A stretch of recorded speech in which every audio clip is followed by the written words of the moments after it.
Эфир нашего телеканала продолжит программу «Актуальное интервью». В студии Иван Лазаренко. Здравствуйте. Ежегодно леса Якутии подвергаются серьезному испытанию лесными пожарами. За пожароопасный сезон прошлого года на территории республики произошло 2039 лесных пожаров на площади 6 миллионов гектаров, что в 3 раза больше, чем, например, в 2018.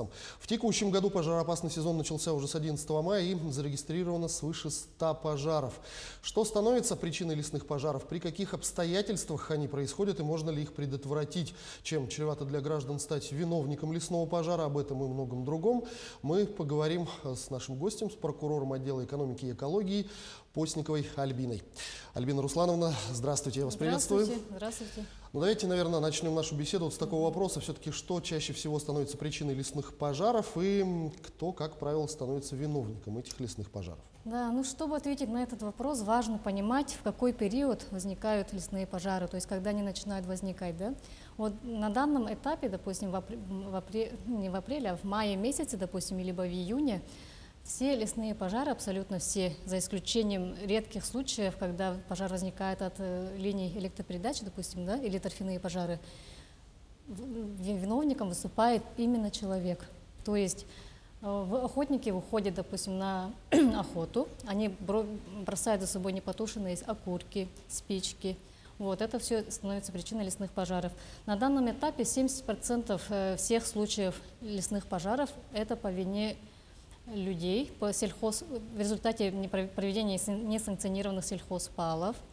Также все абсолютно термические точки, которые показывают у нас как возгорание в лесах, они обнаруживаются вдоль рек, озер, где зачастую ходят охотники, да, либо наши, то есть в частности, где в местах пикников тоже могут быть обнаружены лесные пожары, возгорания. Не лесные пожары, а именно возгорания, которые переходят на территорию лесного фонда. Вот. И ежегодно, как свидетельствует практика, виновниками лесных пожаров выступают одни и те же лица абсолютно. Это охотники, грибники, ягодники, лица, которые выезжают в лесные массивы, а также территории, прилегающие к лесному фонду, на пикники, также, как я сказала, да, и владельцы, пользователи земельных участков, сельскохозяйственных угодий, которые проводят сельскохозяйственные палы, а также арендаторы лесных участков, которые занимаются сжиганием порубочных остатков не вовремя. То есть сжигание порубочных остатков по правилам должно проводиться в апреле месяце, не обязательно в апреле, а до схода снежного покрова, то есть до апреля месяца уже все. Все эти работы должны быть завершены уже в апреле. Вот, у нас эти правила зачастую нарушаются, поэтому и возникают лесные пожары в мае месяце. Ну, давайте чуть подробнее коснемся темы сельскохозяйственных палов. Все-таки бытует мнение, сформировано оно такое мнение, что они полезны, что после того, как старую траву сжечь, земля как бы удобрится пеплом, и новая трава будет расти лучше. Но сельхозпалы запрещены. Как все-таки вы считаете, какая версия все-таки правильная? Полезны ли сельхозпалы или они практически не нужны? Да, но на законодательном уровне сельскохозяйственные палы категорически запрещены. Пунктом 185 новых правил противопожарного режима, так же, как и ранее действующими правилами, установлен запрет на их проведение. Да? Но многие думают, что поджигая траву, тем самым они обновляют плодородный слой почвы, да, дают почве обновиться, надышаться, грубо говоря. Да? Но это заблуждение. Законодатель не просто так вводил запрет на проведение сельхозпалов. До введения запрета на всероссийском уровне проводилось огромное количество научных трудов, в том числе и нашими якутскими учеными. И было установлено, что когда проводим сельхозпалы, сжигаем, допустим, сухостой, да, прошлогоднюю траву, высокая температура влияет на качество почвы, ухудшается именно качество почвы, то есть плодородность. То есть смысла, получается, в этих сельхозпалах нет абсолютно никакого? Абсолютно никакого нету. Наоборот, они ухудшают плодородность почвы. Качество травы, которое в последующем растет, оно ухудшается. Так, обогатительные вещества, полезные свойства, да, которые возникают в результате естественного загнивания прошлогодней травы, они теряют свои свойства. Вот именно процесс загнивания прошлогодней травы, он и обогащает почву. Вот. А когда сжигают этот сухостой, прошлогоднюю траву, вот этого всего почва не получает, она становится более плотной, теряется пористость почвы, и тем самым Ну и труднее возделать, опять да, же, получается, да, только вред от этих сельхозпалок. Какой тогда совет можно дать тем, кто содержит сельскохозяйственные земли, траву, если не сжигать, то есть нужно ее оставлять, ну как быть, вот, допустим, с древесно-кустарниковой растительностью, которая может появиться? Ну, этот вопрос нормативно регулирован Земельным кодексом Российской Федерации. Там конкретно определены обязанности собственников, а также иных владельцев земельных участков, сельскохозяйственных угодий, что они обязаны проводить очистку земельных участков от сухостоев, от пожнивных остатков, валежней. Вот. Соблюдать, получается, охрану почв. Проводя сельхозпалы, мы, грубо говоря, нарушаем основной принцип экологического законодательства – охрану почв. Ну, вот вы упомянули, что из года в год виновниками лесных пожаров становятся одни и те же люди. Это охотники, туристы, грибники, ягодники. Но еще раз давайте напомним, какая ответственность предусмотрена нарушителям правил пожарной безопасности в лесных массивах. Так. Законодательно предусмотрено два вида ответственности к таким лицам. Это, во-первых, административная ответственность, когда ущерб лесному фонду не превышает 50 тысяч рублей. Вот, например, грибник тот же самый, да, проводя в лесу время, оставляет непотушенную сигарету. Вот. Органы контроля и надзора, это отделение надзорной деятельности ГУ МЧС, они занимаются выявлением и установлением виновных лиц, устанавливают лицо. Пожар тушат должностные лица, работники лесничие, да, это Министерство экологии, они тушат.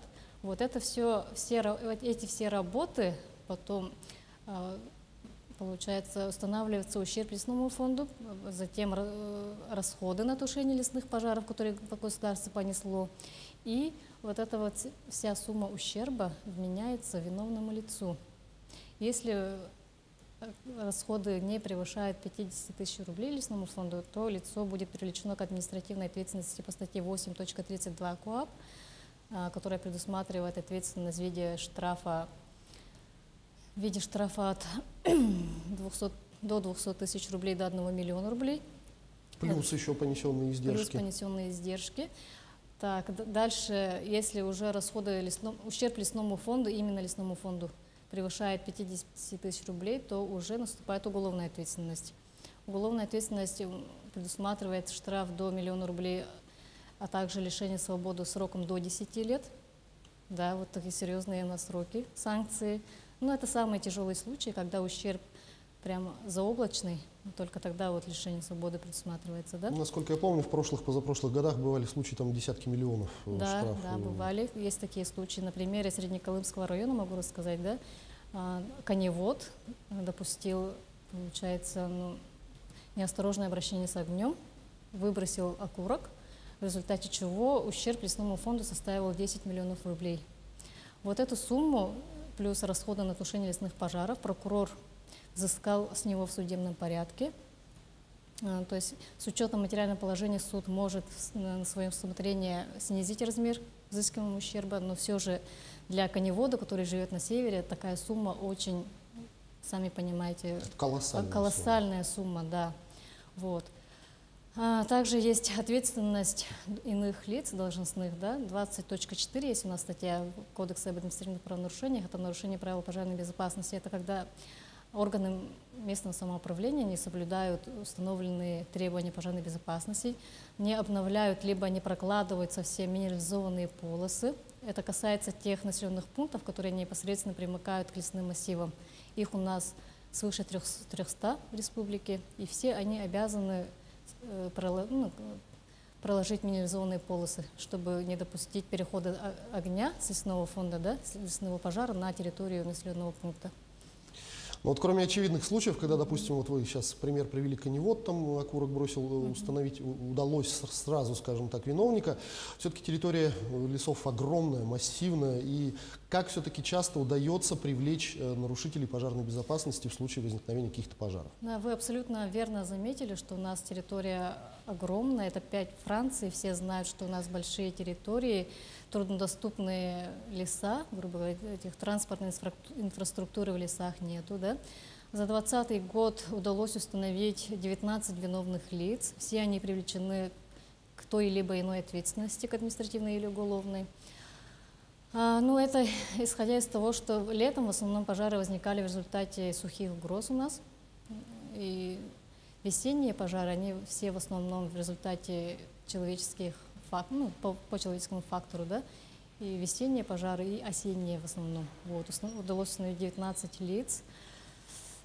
Вот эти 19 лиц, они были к какой ответственности привлечены?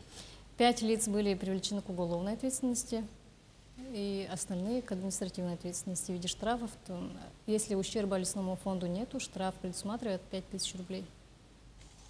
Ну, насколько я знаю, этот сезон объявлен сезоном повышенной пожароопасности у нас в республике. И в связи с этим, какие бы вы пожелания, какие-то наставления, может быть, дали нашим телезрителям, как правильно себя вести в лесу? Ну, я бы хотела пожелать нашим землякам, чтобы все соблюдали правила пожарной безопасности, не проводили сельскохозяйственные палы, потому что, ну, как и установлено, что и особой пользы от них нету, больше вреда, нежели пользы. А все, без исключения, вот сейчас 70% пожаров это сельхозпалы, охотники, как уже я сказала, да, поэтому лучше избежать этой участи и отвечать перед судом, грубо говоря, да, за свое неосторожное обращение вот такое. И поэтому у каждого пожара, грубо говоря, есть свои основания для возникновения, это человеческий фактор, рука человека. Мы вот своей же рукой ежегодно губим наш лесной фонд. Если каждый будет ответственно относиться к природе своей, на территории, в которой мы живем, то я думаю, надеюсь, что нам удастся снизить хотя бы количество лесных пожаров. Полностью ликвидировать, исключить возникновение лесных пожаров все равно, конечно, не получится с учетом природных условий, да, нашей жизни. Но хотя бы уменьшить количество лесных пожаров, которые возникли по вине человека, это в наших руках. Очень хотелось бы, чтобы телезрители, посмотрев наш с вами разговор, все-таки еще раз 100, даже, может быть, раз задумались, прежде чем что-то в лесу делать. Альбина Руслановна, я благодарю вас за эту беседу. Спасибо, что ответили на наши вопросы. Всего доброго вам. Спасибо. Спасибо за приглашение. Это было актуальное интервью. Сегодня о лесных пожарах и как можно их предотвратить. Мы говорили с прокурором отдела экономики и экологии Постниковой Альбиной. Берегите себя. Неважно, получили вы вакцину или нет. Обязательно носите маски и соблюдайте социальную дистанцию в общественных местах. До встречи в эфире.